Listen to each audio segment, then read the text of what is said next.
As someone who's not a fan of reality TV and generally dismisses it as either melodramatically staged or blatantly exploitative, except for the Great British Baking Show, bless its wholesome heart, I would loathe starring in one, especially without my permission. And yet, this is the situation Trevor Hills finds himself in at the beginning of American Arcadia, a narrative-driven, Truman Show-esque, genre-bending mix of first-person puzzler and 2D platformer. After a number of strange occurrences happening in his otherwise monotonous life, Trevor gets in touch with Kovacs, an undercover agent of the rebel group called Breakout, who informs him that his entire life has been a lie and is actually a reality TV show where viewers tune into any of Arcadia's 23,414 citizens' lives to gain entertainment out of someone else's unwitting existence, and Kovacs wants to get Trevor out. This is the basic elevator pitch of American Arcadia's wildly entertaining plot, much of which would be inappropriately spoiled if I said anything else. But know this. Call me an idiot if you must, but I did not predict a single one of the game's numerous twists as I shot through its 7-hour runtime. But if you want to shoot on over to check out our Patreon via the link below, helping us bring a voice to the voiceless will gain you access to our amazing Discord community, exclusive live streams, and much more.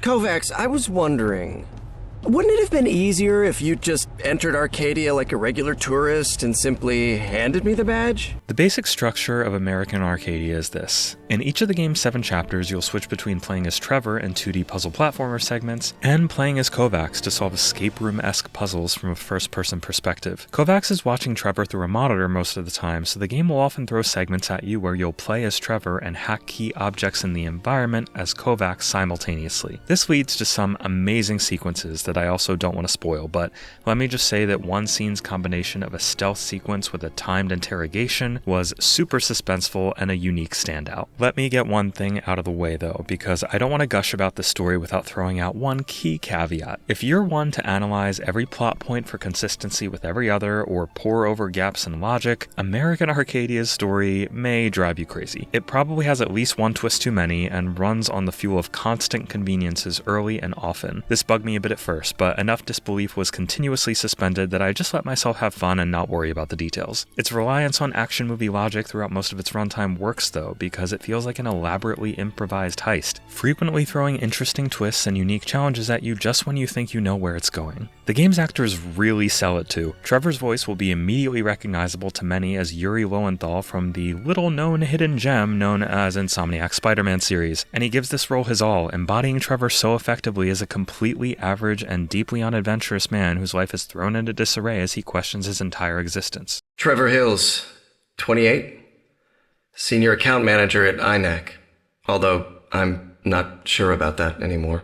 Cissy Jones, who starred in Out of the Blue's last game, Call of the Sea, as well as other prominent indie roles like Delilah from Firewatch, also does a great job as the villainous Vivian Walton, head honcho of the American Arcadia Empire. But generally every voice actor ranges from good to great, which adds tremendously to the overall presentation. The rest of American Arcadia's sound design is mostly good, with solid music in a world that sounds populated and lived in. That said, the game suffers from overlapping dialogue syndrome where inexplicably bad timing could leave you with 2 pieces of dialogue playing at once, and a few locations felt oddly quiet, lacking in sound effects and ambient noise, but hopefully some minor patching could fix that right up. Graphically, I think the game is great to look at, even if it won't be for everyone. It aims for a simplistic and cartoony look, with angular, low-detailed character models who don't even have noses, but it works when combined with its gorgeous, creatively designed environments that absolutely burst with vibrant color. There aren't a whole lot of accessibility settings present, but the game does include settings for text size and closed captions, as well as a variety of graphics and display options to tweak to your liking. I found that it was a great experience on the Steam Deck as well, though most will want to cap it around 40 FPS even on low settings for the most consistent experience. I want to point out that American Arcadia is a very heavily narrative-driven game, with frequent interruptions for cutscenes, but none that ever feel long enough or intrusive enough to break the pace. And overall, I'd say that pace is wonderfully frenetic and kept me on my toes and very eager to see the next story beat through. But nevertheless, the puzzles you'll encounter both in the first-person sequences and in the many instances of controlling Trevor while hacking his Kovacs can be very clever and surprisingly tricky. A few of them did feel tricky enough to break the pacing a bit, often having me scratching my head for longer than I would have imagined to come up with a fairly out-of-the-box solution. This will naturally vary by player, but if you're not traditionally into puzzle games, I wouldn't come in here expecting an easy-breezy experience. American Arcadia may be very linear and very plot-focused, but it certainly makes you work for those story beats at times. That said, I would say every puzzle in the game, even those that took me a bit, always had a solution that felt natural and didn't require any wild leaps comparison logic. I can't quite say the same about some of the rapidly timed traversal puzzles that came up in the game's numerous chase sequences, though. There are many times where playing as Trevor, you'll be running from Arcadia's law enforcement while switching to Kovac's hacking interface to help Trevor progress. In my opinion, about 2/3 of these sequences hit the mark, requiring a reasonable and satisfying amount of quick thinking, like timed hacking of drones to incapacitate guards or hacking a platform to raise or lower at the moment Trevor jumps on. But there were several sequences requiring a borderline insane amount of foresight to avoid trial and error, and at least a couple of times I can think of where I had to restart from a checkpoint a dozen times or more just because I wasn't sure what I needed to do.